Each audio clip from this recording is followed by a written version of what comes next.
behind the scenes with future country rock blues kings and queens. Discover them first with Palm Bash TV.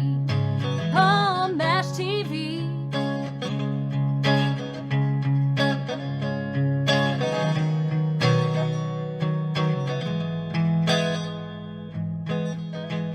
Well, hello there. It's Paul Bash TV time again. Thank you so much for joining us. We've got a great interview coming up shortly. But before we begin, don't forget about the subscribe and bell buttons there. You're always going to be notified of any new episodes when you click that.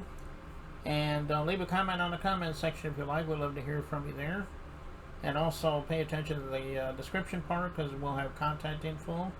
And contact info will also be included at the closing credits at the end of the show. So we hope you'll stay tuned to that. From Essex, England today, we have Clare McCartney, and she's a comedian and as well as a musician, and I think you'll like the song at the end, and we're going to get to that in a second.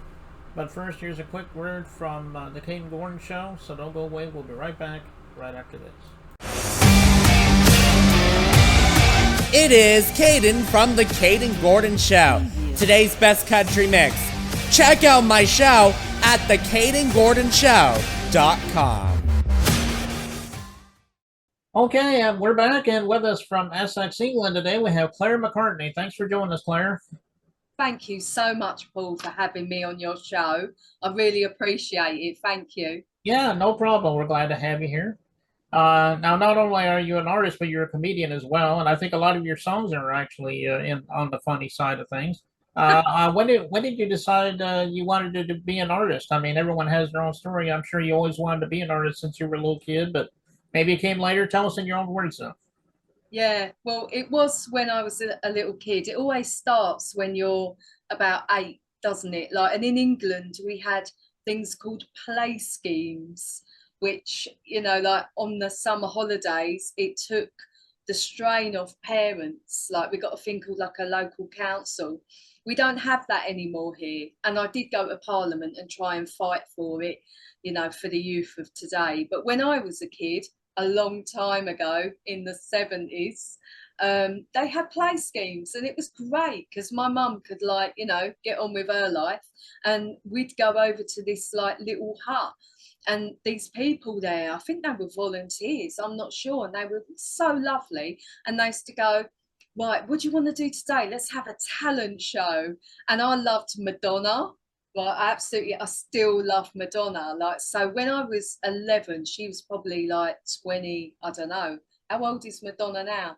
She's probably like 26 or something. So like, I really looked up to her, and I didn't want to do this talent competition on my own. So I was like, oh God, I'm a bit scared. And I made my mate do it with me. We went and we sang Get Into the Groove and danced like in this massive hall, and we won this talent competition. And I was like saying to my parents, I want to kind of like follow the drama thing. And I was like really good at it at school, like the only thing at school that I was good at. Yeah, then my life went a little bit different. It went along a sort of, I'd say, a spiritual sort of road, because I was like trying to discover who I was, you know. So I'd done a lot of traveling. I lived in India, trained to be a yoga teacher over there. Went to America, trained at the Yoga Life Institute in Philadelphia.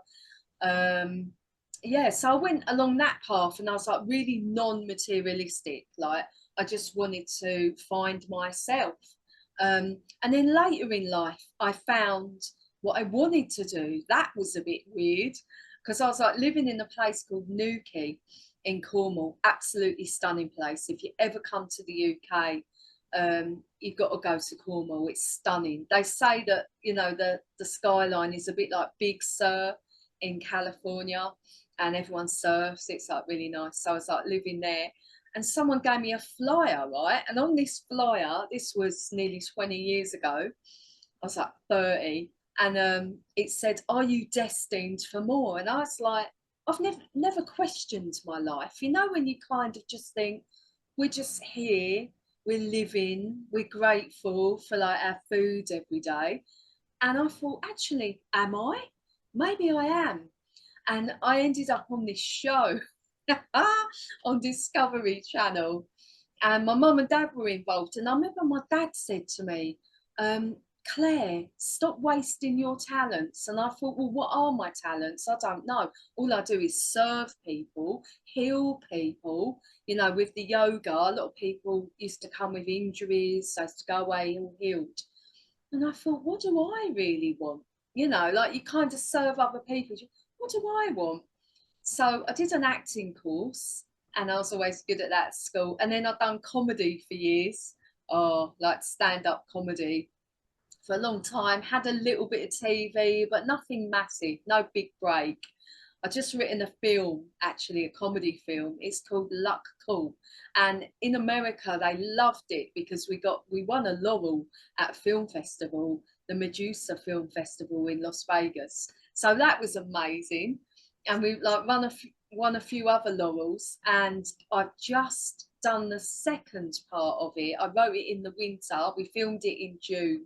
Sorry, I'm going on a bit of a tangent now, but we're hoping that's coming out on Netflix, and it's a real like working class British comedy because there's not enough of them. So I want like it to be on Netflix or Amazon so that people around the world can see it, because people in India loved it, people in like Australia, you know, like all different places. And I think our culture over here is very different to everywhere else, and people are quite interested in, you know, the working class council estates. Anyway, it's a really funny comedy. It's like I couldn't have done it without the cast and all the generosity of the other actors and comedians. It's an amazing experience. So hopefully I'll get the ball rolling with that. But then when lockdown happened, I started singing. What else could you do? You know, I live in a little council flat, and I was like, oh, you can't go out, you can't do anything. So I just started singing, and I used to like write joke songs, right? And like in my stand-up, I used to like play a little ukulele, and I used to have this mad funny song called Ladies Entrance, don't ask. And like a woman one day went, she's got a really nice voice, like she should sing. And my mum went, that woman just said you should sing. So I joined a choir. That didn't really work out. I was like a tenor in the choir, £20 to you. No, my voice is quite like low, so I was a tenor. Yeah, that's quite an English joke though, because like £10 called a tenor. But there you go. And then I kind of thought, oh, like I saw a little advert around the corner in our local little rock school, and it was like to do with mental health, and I've got a bit of that going on. Who hasn't? So I think the whole lockdown experience freaked us all out like a little bit. So I was a bit like, oh God, like, you know, what's happening here? And I had a bit of anxiety. So I went there, and there was this like really lovely guy there who runs a studio now. And he was like, sing some Beatles. And I'm like, you're only saying that because of my surname. And I was like, no, sing some Beatles. So I started singing George Harrison songs. And then I was like, oh, can we like do Nirvana? Because I love Nirvana, like, but do it in jazz. Like, let's do Lithium Nirvana in jazz. So we started experimenting. And then my friend Daniel Benisti, he is also a comedian, and he started creating these backing tracks. And he went, Claire, you're amazing at poetry. Because I'd written this poem about the pandemic and about how there was like, it just felt really dark. Like that whole time felt like really dark energy. And I'd written this poem about how we're all going to come out of the darkness. We're all going to, you know, be light again. We're going to see the light again. And he went, I love that poem. You're really good at poetry. Like, can you write some lyrics to these backing tracks? So I come up with all sorts of different songs. One was about shining your light, which I think everyone should just shine their light anyway, no matter who they are. Yeah, then it just went on and on from there. And that was like 3 years ago. Gary Knight, from K Dragon Records, he picked up on it. And like, I do believe in things like you start doing something in your life, you send it out, or you pray, or you send it out, to do it anyway. And Gary turned up on Facebook and he was like, I'll sign you. And I was like, what? Really? So yeah, like he signed me to his label. That was really exciting. And now they've got a new label, which Deborah Fenella has taken on, called Special Edition Records. And it's all about charity. So I've written a song called Keep Moving Forward. And it's about how with your mental health, you know, like you feel like you're going backwards in life, but just try not to look back, because we all do, don't we? We all sort of, you know, have regrets, and like, you know, just keep moving forward no matter what. We just got to keep going. So I just wrote this song. It's kind of like an electronic sort of song. And she said, oh, we have it on Special Edition Records. So all the proceeds are going to Mind, and that's a charity for mental health in the UK. And the great thing is that it's going to be on Wake Up, Rise Up for Peace, which is on the 21st of September. And it's called Peace One Day. I think Annie Lennox might have started it off a couple of years ago. I can't remember who it was, but I remember feeling, oh, this is good. This is really good.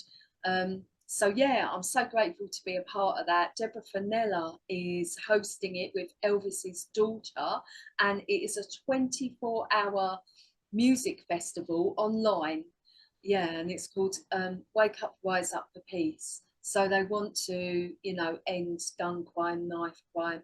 I mean, if we can all sort of try and focus maybe, you know, on that day, then hopefully we can kind of lift the vibration and sort of have peace for everybody. But that's like the main aim.